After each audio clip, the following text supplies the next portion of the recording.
Dear friends, brothers and sisters, आप सबको प्रभु यीशु मसीह के नाम में शालोम। आज के जो संदेश का अंश है, दोष मत लगाओ। ये शब्द जितना सिंपल है उतना ही गंभीर है और जिंदगी को प्रभावित करने वाली है, जीवन में परिवर्तित लाने वाली है। जरूर इस शब्द के विषय में आप लोग को सोचना चाहिए कि हमारे प्रभु यीशु मसीह ने इस शब्द पर ज़्यादा जोर क्यों दिया।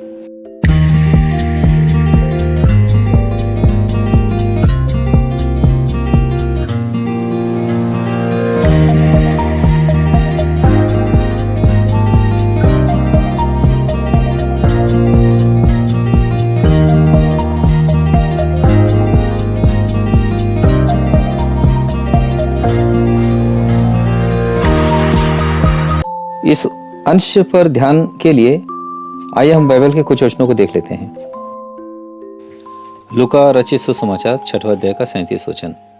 दोष मत लगाओ तो तुम पर भी दोष नहीं लगाया जाएगा, दोषी न ठहराओ तो तुम भी दोषी नहीं ठहराए जाओगे, क्षमा करो तो तुम्हारी भी क्षमा की जाएगी।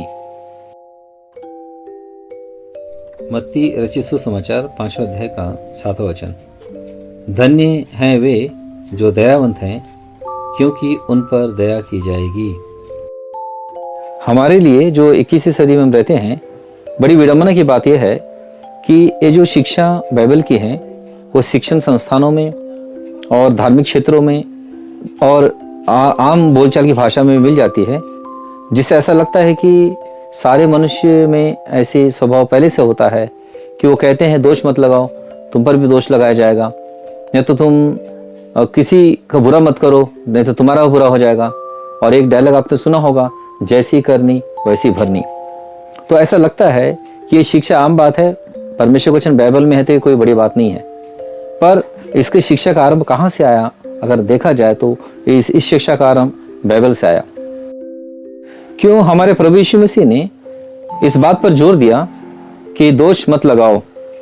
वो इसलिए कि ये जो गुण है ये शैतान का है, और शैतान का ये गुण जो है, इसी गुण को शैतान ने मनुष्यों में बोया। जिस रीति से अदन की वाटिका में शैतान ने हवा को बहकाया, वैसे ही मनुष्य में दोष लगाने का स्वभाव को शैतान ने एक बीज के समान बोया। वो पौधा बन गया, वो पेड़ बन गया, अब दुनिया में फल रहा है। दुनिया में आम बात हो गई है दोष लगाना। किसी मनुष्य को देखो दूसरों पर दोष लगाते हैं। कई लोग तो अपने पर दोष लगाकर अपने को भी कोसते रहते हैं। आइए हम उस वचन को देखते हैं जहाँ शैतान के विषय में लिखा गया कि वो हमारे भाइयों पर रात दिन परमेश्वर सामने दोष लगाता रहता है। फिर मैंने स्वर्ग पर से यह बड़ा शब्द आते हुए सुना कि अब हमारे परमेश्वर का उद्धार और सामर्थ्य और राज्य और उसके मसीह का अधिकार प्रकट हुआ है, क्योंकि हमारे भाइयों पर दोष लगाने वाला जो रात दिन हमारे परमेश्वर के सामने उन पर दोष लगाया करता था, गिरा दिया गया है। प्रकाशित वाक्य 12वें अध्याय का 10वां वचन। जो गिरा दिया गया है, तो इसे पढ़ने से ऐसा लगता है कि स्वर्ग में जो मिकाएल और उसके स्वर्गदूत, जो शैतान उसके दूत से जो लड़े और वहां उस लड़ने के कारण वहां से गिरा दिए गए हैं, तो उस लड़ाई के कारण गिरा दिए गए ऐसा लगता है। पर उसका रहस्य जो है 11वें वचन में लिखा हुआ है, वे मेमने के लोहों के कारण और अपनी गवाही के वचन के कारण उस पर जयवंत हुए। तो कहने का मतलब यह है कि मेमने के लोहू के द्वारा वे जयवंत हुए। तो मेमने का लोहू के द्वारा जय क्यों है बोलने से, मेमने का लोहू ही है जो दोषों को धो देता है, पापों को धो देता है। और ये दोष, ये पाप का स्वभाव कहाँ से आया बोलने से, ये शैतान का ही स्वभाव है। इस वचन के द्वारा हमें पता चलता है। शैतान के स्वभाव को हमारे प्रभु यीशु मसीह ने क्षमाशीलता के द्वारा हराया। जब उसे क्रूस पर जो चढ़ाए थे, उनके विषय में भी वो प्रभु यीशु मसीह ने कहा कि हे पिता, इन्हें क्षमा कर, क्योंकि ये नहीं जानते कि क्या कर रहे हैं। प्रभु यीशु मसीह के नाम पर विश्वास करने वाले एक मसीह जन को प्रभु यीशु मसीह के रक्त के द्वारा एक क्षमाशीलता का स्वभाव मिलता है, और इस क्षमाशीलता के स्वभाव के द्वारा ही शैतान के दोष लगाने वाले स्वभाव को हराया जा सकता है। क्योंकि हमें वचन में बताया गया है कि दोष मत लगाओ कि तुम पर भी दोष ना लगाया जाए। और ये वैसे ही है कि बुराई के बदले बुराई मत करो, बुराई के बदले में भलाई करो। और वो उनके पास दोष है इसलिए वो दोष लगा रहे हैं, हमारे पास दोष नहीं, क्षमा है, इसलिए हम क्षमा ही करना है। इसलिए हमारे प्रभु यीशु मसीह ने क्षमाशीलता का स्वभाव अपने चेलों को सिखाया। ये स्वभाव हमें भी सीखने की आवश्यकता है। आइए और कुछ और वचनों को देख लेते हैं। मत्ती रचित सुसमाचार 6वां अध्याय का 14 और 15 वचन। इसलिए यदि तुम मनुष्य के अपराध क्षमा करोगे तो तुम्हारा स्वर्गीय पिता भी तुम्हारे अपराध क्षमा करेगा, और यदि तुम मनुष्य के अपराध क्षमा न करोगे तो तुम्हारा स्वर्गीय पिता भी तुम्हारे अपराध क्षमा न करेगा। हमारे प्रभु यीशु मसीह के द्वारा इस वचन के माध्यम से हमें बताया गया है कि हम यदि मनुष्य को क्षमा नहीं करेंगे तो हमारा स्वर्गीय पिता हमें क्षमा नहीं करेगा। मतलब स्वर्गीय पिता का स्मरण दिलाया जा रहा है, स्वर्गीय पिता को हमारे सामने लाया जा रहा है, स्वर्गीय पिता का भय हमें दिलाकर क्षमा करना सिखाया जा रहा है। मुख्य ये है कि हमको प्रभु यीशु मसीह पाप क्षमा करना सिखाना चाहते हैं, और यहाँ तक कि मनुष्य के मध्य की बात को भी कहा गया है। अगला वचन देखते हैं। मत्ती रचित सुसमाचार 7वां अध्याय का 1 से 5 वचन। दोष मत लगाओ कि तुम पर भी दोष ना लगाया जाए, क्योंकि जिस प्रकार तुम दोष लगाते हो उसी प्रकार तुम पर भी दोष लगाया जाएगा, और जिस नाप से तुम नापते हो उसी से तुम्हारे लिए भी नापा जाएगा। तू क्यों अपने भाई की आँख के तिनके को देखता है और अपनी आँख का लट्ठा तुझे नहीं सूझता? और जब तेरी ही आँख में लट्ठा है तो तू अपने भाई से कैसे कह सकता है, ला मैं तेरी आँख से तिनका निकाल दूं? हे कपटी, पहले अपनी आँख में से लट्ठा निकाल ले, तब तू अपने भाई की आँख का तिनका भली भांति देखकर निकाल सकेगा। अब यहाँ पर देखिए, हमारे प्रभु यीशु मसीह मनुष्य के सामने हमारी योग्यता के विषय बता रहे हैं। अगर तुम योग्य नहीं हो, अर्थात तुम्हारे अंदर दोष है, तो तुम अपने भाई के दोष को दूर नहीं कर सकते। अगर उसको तुम शिक्षा दोगे तो वो उसका पालन वो नहीं करेगा। मतलब यह है कि पहले हम अपने आप को सुधारें, तब दूसरे को सुधार पाएंगे। तो यहाँ पर शिक्षा जोर किस पर दिया जा रहा है? खुद के सुधार पर दिया जा रहा है। हमारे प्रभु यीशु मसीह मत्ती सुसमाचार के 18वें अध्याय में एक दृष्टांत बताए। उसमें बताए कि एक स्वामी से उसके दास ने उधारी लिया, और उसने और उस दास ने और दूसरे को उधारी दिया, और जब उसके उधारी चुकाने के लिए उसके पास नहीं था जो धन, तो उसके स्वामी ने उसे क्षमा किया। पर उस दास ने जो अपने और दूसरे दास को उधारी दिया था, उस दूसरे दास के उधारी को इस दास ने क्षमा नहीं किया। तब उसके स्वामी को जब पता चला, स्वामी क्रोध कर उसे कैद खाने में डलवा दिया, यह कहते हुए कि जब तक वो पूरा कर्ज ना चुका दे तब तक उसको वहां पर बंदी रखो। तो प्रभु यीशु मसीह इस माध्यम से भी सिखा रहे हैं कि ये किस्सा ऐसा है, ये दृष्टांत से तुम समझो कि तुम दूसरे के अपराध क्षमा नहीं करोगे तो तुम्हारा स्वर्गीय पिता भी तुम्हारे अपराध क्षमा नहीं करेगा। तुम्हारा स्वर्गीय पिता तुम्हारे अपराधों के कैद में, मतलब अपराध जब करता है इंसान, वो एक कैद खाने में पड़े हुए के समान है, तो उसी कैद खाने में तुमको रख देगा। तब तक रख देगा जब तक तुम क्षमा करना ना सीख लो, तब तक रख देगा जब तक तुम क्षमा मांगना ना सीख लो। तो ये रियल में स्पिरिचुअल फील्ड में ऐसे ही है। हम जब तक प्रभु यीशु मसीह के नाम से क्षमा नहीं मांगते, हमको क्षमा नहीं मिलता। और क्षमा के जो प्रावधान प्रभु यीशु मसीह बनाया है, क्रूस पर अपने आप को बलिदान करके अपना लोहू बहाया, जब तक हम प्रभु यीशु मसीह के क्रूस पर के बलिदान के विषय में ये नहीं मान लेते कि वो हमारे पापों के लिए बलिदान हुआ, हम जब तक उसे लोहू से हम जब अपने आप को धोते नहीं हैं, हमको शुद्धिकरण नहीं मिलता। प्रोसीजर सेम है, बार बार यही बताया जा रहा है, क्षमाशीलता सीखो। मत्ती रचित सुसमाचार 18वां अध्याय का 34 और 35 वचन। और उसके स्वामी ने क्रोध में आकर उसे दंड देने वालों के हाथ में सौंप दिया कि जब तक वह सब कर्ज न भर दें तब तक उनके हाथ में रहें। इसी प्रकार यदि तुम में से हर एक अपने भाई को मन से क्षमा ना करेगा तो मेरा पिता जो स्वर्ग में है तुमसे वैसा ही करेगा। मरकुस रचित सुसमाचार 11वां अध्याय का 25 वचन। और जब कभी तुम खड़े हुए प्रार्थना करते हो तो यदि तुम्हारे मन में किसी की ओर से कुछ विरोध हो तो क्षमा करो, इसलिए कि तुम्हारा स्वर्गीय पिता भी तुम्हारे अपराध क्षमा करें। देखिए, इस वचन में भी प्रभु यीशु मसीह हमें यही बता रहे हैं कि जब कभी तुम प्रार्थना करने के लिए खड़े होते हो तो तुम अपने अपराधी को क्षमा करो, तभी तुम्हारा स्वर्गीय पिता तुम्हारे अपराध को क्षमा करेगा। यहाँ भी क्षमाशीलता सिखाई जा रही है। इसलिए सिखाई जा रही है कि हमारा जो स्वर्गीय पिता है वो पवित्र है, वो प्रेमी है, वो क्षमा करने वाला है। वही क्षमाशीलता अपने बच्चों को सिखाना चाहता है। वो चाहता है कि हम क्षमाशील बने। इसीलिए यहाँ पर भी ये बात बताई जा रही है। और यहाँ तक कि और अगला वचन और एक है जिसमें व्यवहारिकता की बात सिखाई जा रही है। मैं पढ़ रहा, ध्यान दें। लूका रचित सुसमाचार 17 अध्याय का 3 और 4 वचन।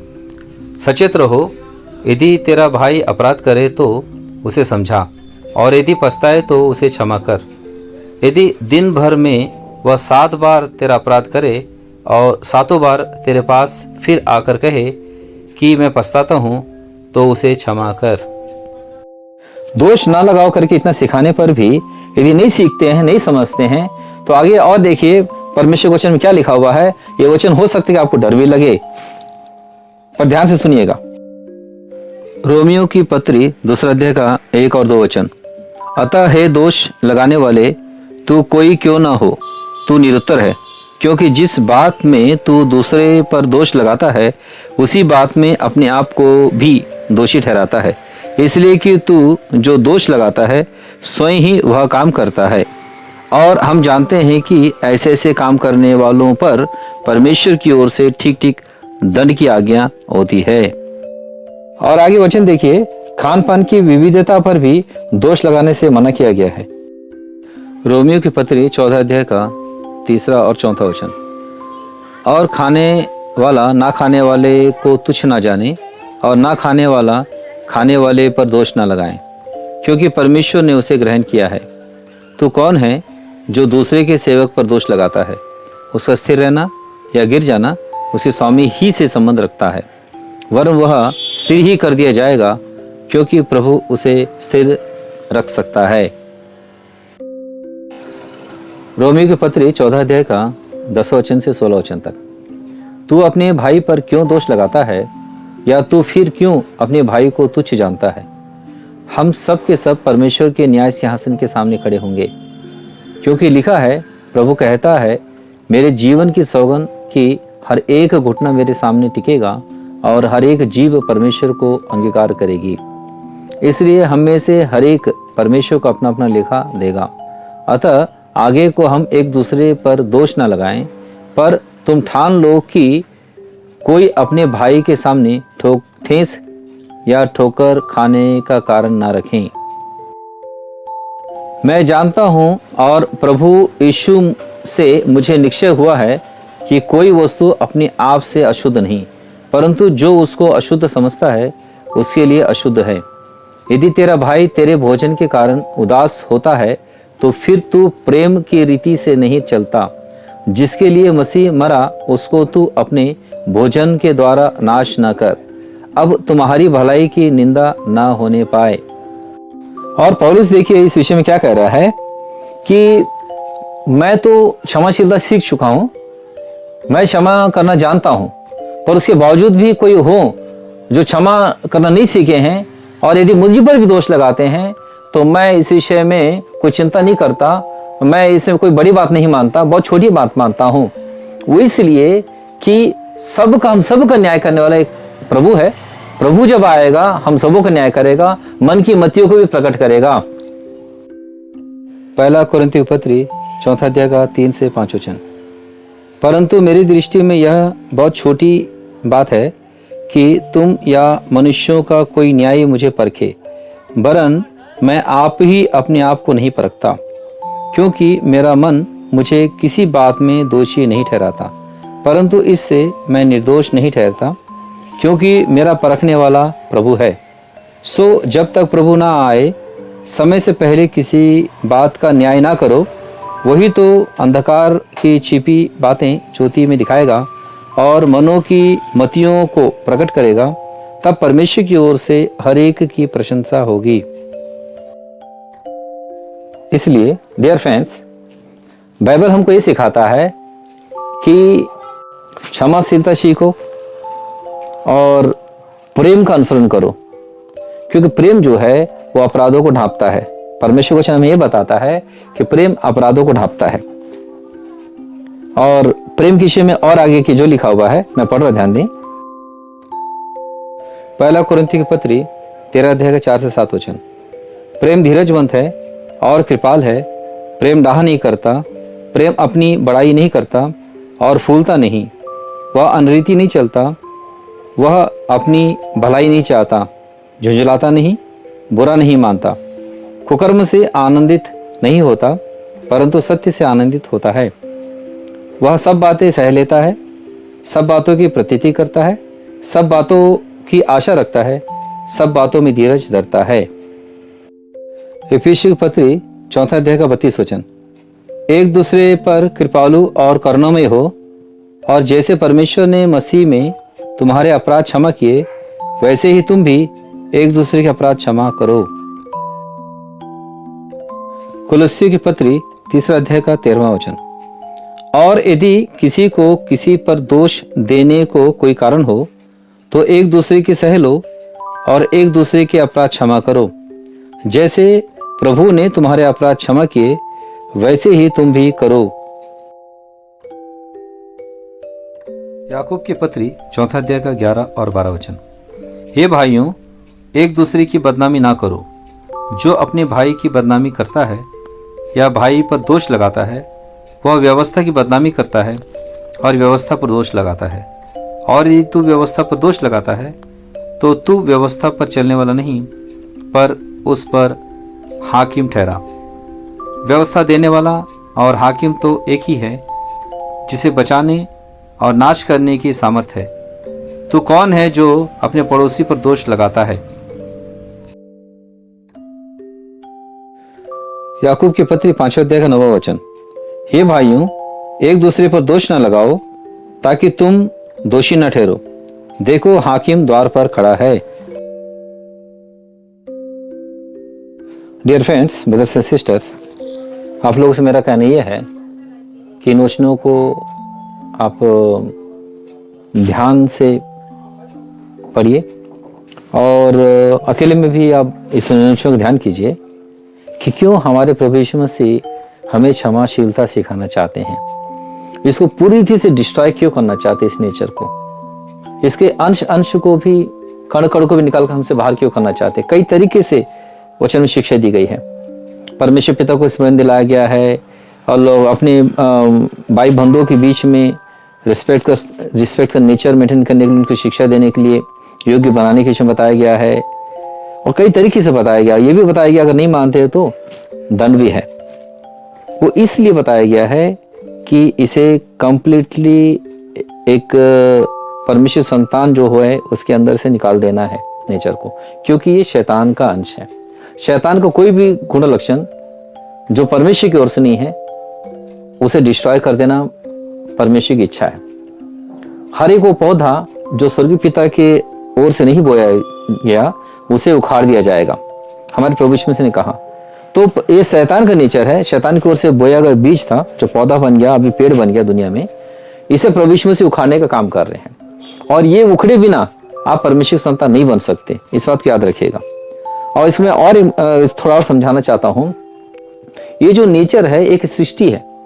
आपके अंदर ये दोष का नेचर होगा, आपकी एक दोष देने वाली सृष्टि होगी। आप हर किसी को जब दोष देते रहेंगे तो उस समय ऐसा नहीं है कि आप हमेशा दूसरों को ही दोष देंगे। यहां से आपके पास आप बलवंत होंगे तो जो आपसे कमजोर होगा उसको आप दोष दे सकते हैं। जब सामने वाला जब बलवंत होगा तो वही दोष का निशाना आपकी ओर होगा, वो आप पर दोष लगाएगा। तो ये दोष की सृष्टि है, इसे दोष लगाओगे तो दोष ही आप पर लगेगा। ऐसा नहीं है कि आप दोष लगाएंगे आपको प्रशंसा मिलेगी, क्योंकि जो आपकी चारों तरफ जो औरा है, उस औरा में सृष्टि हो चुका है, इस सृष्टि का औरा है, तो वो दूसरों को वैसे ही प्रेरित करेगा, आपके साथ वैसे व्यवहार करने के लिए प्रेरित करेगा। आप किसी को शिक्षा देने चाहेंगे तो वो भी वैसी शिक्षा पाएंगे।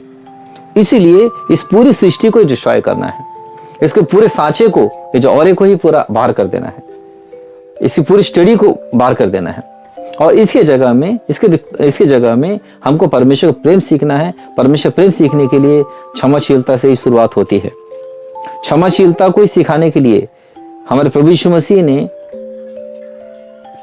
उसे क्रूस पर चढ़ाए हुए लोगों को भी क्षमा करने के लिए पिता से प्रार्थना की। इसीलिए हमको हमारे प्रभु यीशु मसीह के स्वभाव का अनुसरण करना है, हमको क्षमाशीलता सीखना है, हमको परमेश्वर प्रेम से भरना है, हमको परमेश्वर संतान ठहरना है। हमको परमेश्वर संतान ठहरना है तो हमको शैतान के अंश का अनुसरण नहीं करना है, पर हमें प्रभु यीशु मसीह के स्वभाव का अनुसरण करना है। हमको प्रेम का अनुसरण करना है, हमको परमेश्वर प्रेम से भरे रहना है। आमीन। प्रभु आप सबको आशीष देवे। God bless you.